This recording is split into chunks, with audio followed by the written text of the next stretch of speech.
lo conozcan, ¿no?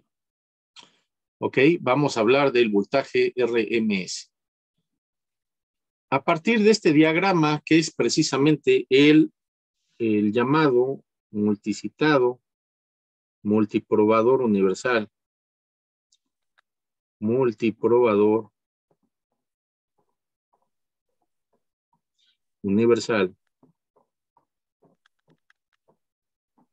está compuesto por la clavija, por dos cablecitos. Uno une al diodo 1N4007, cuyo voltaje de pico inverso, PRV, Peak Reverse Voltage, es igual a 1 kilovolt. Y su corriente en polarización directa del diodo es de 1 ampere, ¿no? Es su especificación más importante. En los diodos es el voltaje de pico inverso y la corriente en polarización directa, que es de 1 ampere. Como son semiconductores, ya presentan especificaciones, ¿sale? Ya no son valores como los dispositivos pasivos. Entonces, una de las diferencias entre los dispositivos activos y pasivos es que los dispositivos activos tienen 20, 30, 40 especificaciones diferentes. Por ejemplo, voltajes máximos, corrientes máximas, corrientes mínimas, voltajes mínimos, frecuencias de trabajo, rangos de temperatura. O sea, son dispositivos mucho más complejos que los dispositivos pasivos, como en este caso el capacitor, que nada más especifica a 100 microfarad a 400 volts. ¿No les llama la atención por qué el capacitor, el voltaje de trabajo, es de 400 volts? Es de llamar la atención, ¿verdad? ¿Podrían ser 200 volts? ¿Podría yo pedir uno de 100 microfarads a 200 volts? Claro que sí, pero pues va ligado con esto, ¿sí? Con el voltaje que vamos a tener entre el punto A y el punto B, ¿ok? Entonces, entre esos dos puntos voy a tener un voltaje. A ver, voy a dejar de compartir. Ok, entonces, esa es la situación. O sea, podría yo tener 200 volts de voltaje de trabajo. Cuando yo mido el voltaje en la resistencia, obtengo 99 volts. Y mido entre las dos terminales del foco neón, voy a medir 75 volts. Voy a tener 99 más 75, 174, que son los mismos que voy a estar midiendo del punto A al punto B. ¿Ok? En el caso de tener aquí cortocircuitadas las dos terminales del multiprobador. Bueno, aquí yo voy a tener lo que se llama voltaje RMS. ¿Sí? Voltaje root mean square. ¿Por qué? Porque estoy utilizando para medirlo un aparato que se llama multímetro. Entonces, el multímetro digital, para cuando mide o medimos voltaje de corriente alterna, ¿sí? Voy a dejar de compartir. Ese voltaje de corriente alterna, cuyo símbolo es este, pues es complejo, varía con respecto al tiempo en cuanto a su valor, ¿sí? Entonces se toma una muestra que es el voltaje RMS, que está basado pues en el seno de 45 grados, digo de 45 grados, ¿sí? Es 0.7071 el voltaje pico. Es una regla que nosotros tenemos.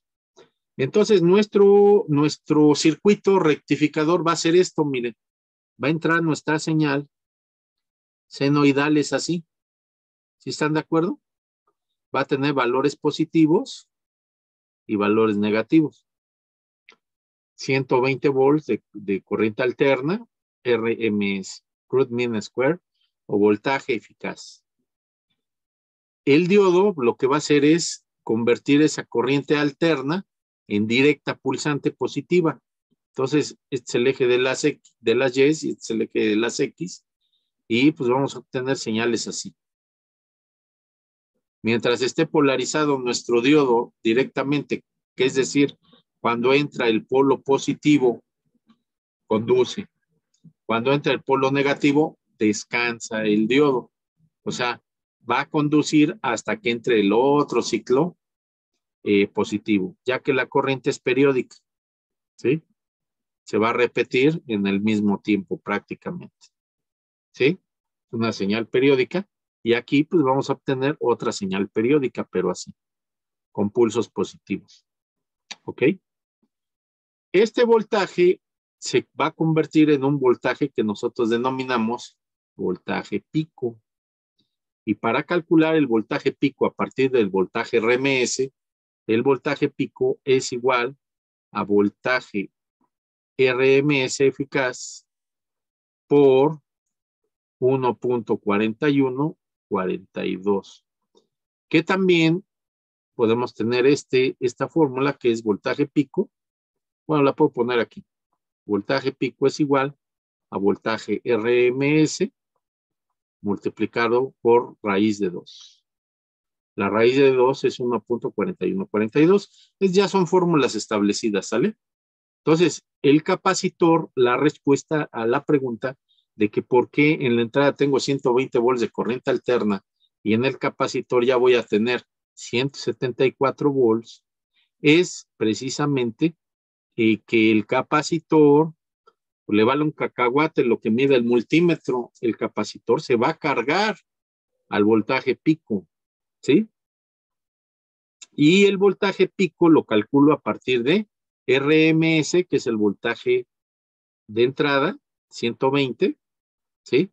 Sería 120 por 1.4142, que es la raíz de 2. A ver, vamos a multiplicar. ¿Cuánto sale? No sé si tengan ustedes su calculadora lista.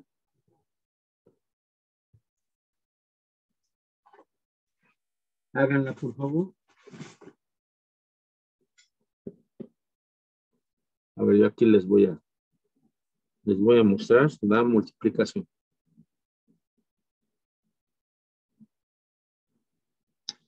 Entonces, les muestro la multiplicación. Fíjense bien. Entonces, aquí voy a tener, ¿sí? 120 por 1.4142. Esto es igual a 169 volts, ¿sí? Considerando que son 120, ¿verdad? Entonces, aproximadamente esto va a dar lugar a 169 volts, que es muy cercano a los 174 que habíamos medido. Esto es medido y esto es teórico, ¿sí? Esta parte es teórica. Entonces, la razón por la cual el capacitor se va a dimensionar o a escoger con estas características es que pues el voltaje de trabajo debe de ser mayor al voltaje que comúnmente va a estar trabajando el capacitor para que no se reviente, para que no explote, ¿sí? Por decir, este capacitor que tengo acá es de 400 volts, pero el valor es de 470 microfarads. Entonces está bastante grande como para hacer ese probador, pero es un ejemplo de que a lo mejor pues, nos podría funcionar, ¿sí? Aunque es recomendable que ustedes utilicen uno de menor valor, ¿no? De 100 microfarads es más que suficiente.